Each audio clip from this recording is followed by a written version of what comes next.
Dewa Obat yang Mengesankan Bab 05. Bab 5. Kalau begitu katakan padaku dengan baik, siapa kamu? Lidong bertanya dengan ringan. Pada saat yang sama dia melepaskan tangannya. Suping tiba-tiba merosot ke tanah, mencengkeram lehernya dan batuk dengan keras. Dia mengangkat kepalanya dan menatap Lidong dengan ekspresi pahit di wajahnya. Saya Suping, Su Jiangwo adalah ayah saya, dan saya adalah tuan muda dari keluarga Su. Apakah Anda berani memukul saya? Anda sudah mati. Saya ingin seluruh keluarga Anda mati. Suping mengeluarkan raungan yang sangat marah. Tidak ada yang berani memperlakukannya seperti ini. Sejak kecil, dia sudah seperti seorang kaisar di kota Donghai. Dia adalah satu-satunya yang menggertak orang lain, dan tidak ada yang berani menggertaknya. Dan sekarang, dia ditangkap oleh leher seseorang. Bagaimana mungkin dia tidak marah? Keluarga Su belum pernah mendengarnya. Lidong tampak menghina. Matanya tiba-tiba dipenuhi rasa dingin. Aku tidak peduli siapa kamu. Kamu tidak boleh menggertak keluarga ini. Sekarang, kamu harus membayar harga untuk apa yang kamu lakukan. Kata-kata jatuh. Lidong mengangkat kakinya dan menginjak lutut Suping. Kau satuka. Suara patah tulang terdengar. Oh, mata Suping melebar tiba-tiba, dan dia menjerit seperti babi. Ini terlalu menyakitkan. Wajah Lidong tenang, dan dia mengangkat kakinya lagi, bersiap untuk menginjak lutut kaki lainnya. Pada saat ini, anak keenam tiba-tiba berkata, saya menyarankan Anda untuk tidak melakukan ini. Lidong menatapnya, oh. Kenapa? Jika kamu melakukan ini, aku berjanji, kamu pasti akan menyesalinya. Pada saat itu, kamu tidak akan dapat melindungi dirimu sendiri. Dan kamu juga akan mempengaruhi keluarga. Mereka pasti akan mati karena kamu. Energi keluarga Su lebih kuat dari yang Anda bayangkan. Lidong tersenyum. Saya pikir dia adalah dewa perang timur yang bermartabat. Dalam beberapa tahun terakhir, saya tidak tahu berapa banyak organisasi teroris yang telah diratakan. Saya tidak tahu berapa banyak keluarga besar yang telah diganggu olehnya di dunia. Keluarga sebelumnya telah mengancamnya dengan cara ini. Tapi sekarang, tahukah Anda? Seseorang mengatakan hal yang sama kepada saya sebelumnya, tetapi sekarang rumput di kuburan mereka tingginya 1 meter. Setelah Lidong selesai berbicara, dia menginjaknya. Klik. Suara patah tulang lainnya terdengar. Suping menjerit lagi, dan pingsan karena rasa sakit yang hebat. Lututnya di kedua sisi sudah pecah menjadi ampas tulang. Dan akan sulit bagi dokter paling cerdas sekalipun untuk menyembuhkannya secara menyeluruh. Omong-omong, nasibnya terlalu besar. Karena Lin Yuru ada di sampingnya. Jika tidak, Lidong akan langsung membunuhnya. Karakter seperti semut seperti ini, Lidong bahkan tidak mempedulikannya, termasuk yang disebut keluarga Su. Pada saat ini, Lin Yuru benar-benar terpana. Dia tidak menyangka bahwa Tuan Muda Su, yang berada jauh di atas keluarganya dan menggertak keluarganya, akan diinjak-injak. Setelah shock, suasana hati menjadi santai. Itu sangat menyegarkan. Lidong melakukan ini, dan memberinya bau mulut. Lidong tampak seperti iblis di mata Scar, tapi Lin Yuru memandangnya seperti pahlawan. Bagaimanapun, Lidong melakukan ini untuknya dan keluarganya. Awalnya, dia sangat khawatir. Tetapi dia merasa bahwa Lidong bukan neropati karena dia berani melakukan ini. Dia harus memiliki kepercayaan diri. Hanya saja Lin Yuru tidak tahu dari mana asal pria tampan ini. Kamu selesai. Kamu benar-benar selesai. Keluarga Su pasti akan membunuhmu. Liu Tua memandang Lidong dengan ngeri.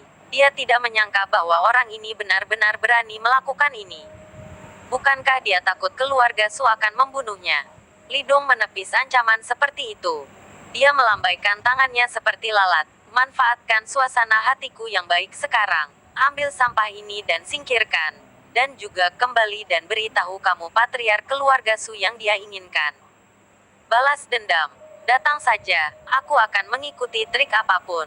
Tentu saja dia bisa mengambil tindakan untuk melenyapkan orang-orang ini. Tetapi pemandangannya akan sedikit berdarah. Dan Lidong tidak ingin Lin Yuru melihat adegan berdarah seperti itu.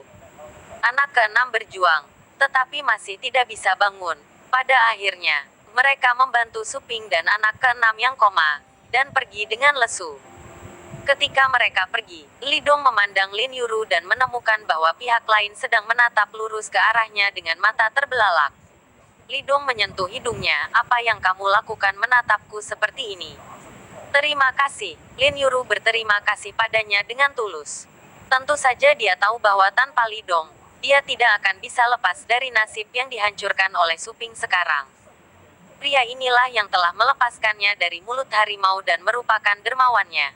"Terima kasih kembali." Li Dong tersenyum dan menggelengkan kepalanya dan berkata, katanya, "Aku suka menghunus pisau ketika jalan tidak adil.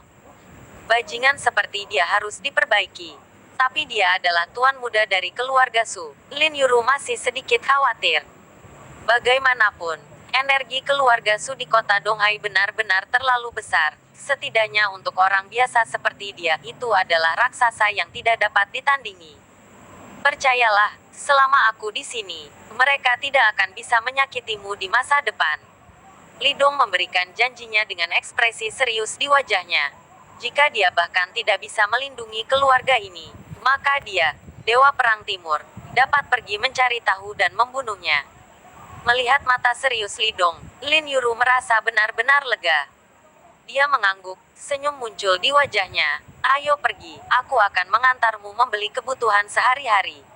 Li Dong menatap Lin Yuru dengan lembut, senyum polos seperti itu sangat berharga untuk dijaga seumur hidupnya.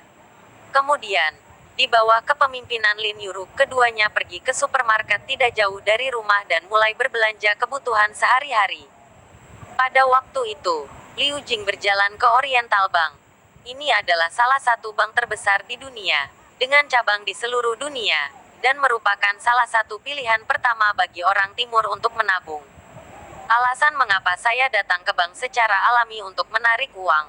Baru saja Liu Jing keluar dengan tergesa-gesa, dan ketika dia pergi ke pasar sayur, dia ingat bahwa dia lupa membawa uang. Awalnya berpikir untuk kembali ke rumah untuk menarik uang, tetapi segera teringat bahwa Li Dong memberinya kartu bank. Dia memegang kartu bank dan ingin menarik sejumlah uang dari mesin teller, tetapi menemukan bahwa ketiga mesin teller telah menangguhkan layanan dan tidak mendukung penarikan dan penyetoran. Dengan enggan, Liu Jing harus memasuki aula untuk mengambil nomor dan mulai mengantri. Tak lama, akhirnya giliran Liu Jing. Dia menyerahkan kartu bank dan berkata, "Bantu aku menarik 1.000 yuan." Petugas layanan di konter adalah seorang wanita muda berpakaian cantik.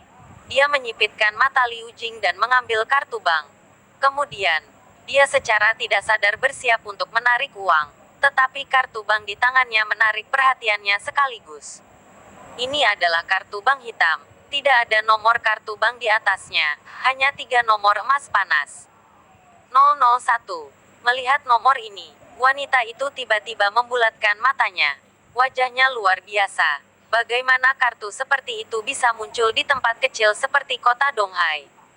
Dan juga dipegang oleh seorang wanita parubaya dengan pakaian biasa. Wanita itu memandang Liu Jing, hatinya dipenuhi dengan ketidakpercayaan. Karena jenis kartu ini adalah kartu anggota paling senior dari Oriental Bank, hanya ada 100 kartu di dunia. Semakin tinggi angkanya, semakin mahal pula identitas orang yang memegang kartu ini. Wanita di depanku tidak terlihat seperti orang dengan kartu seperti itu. Bab selanjutnya.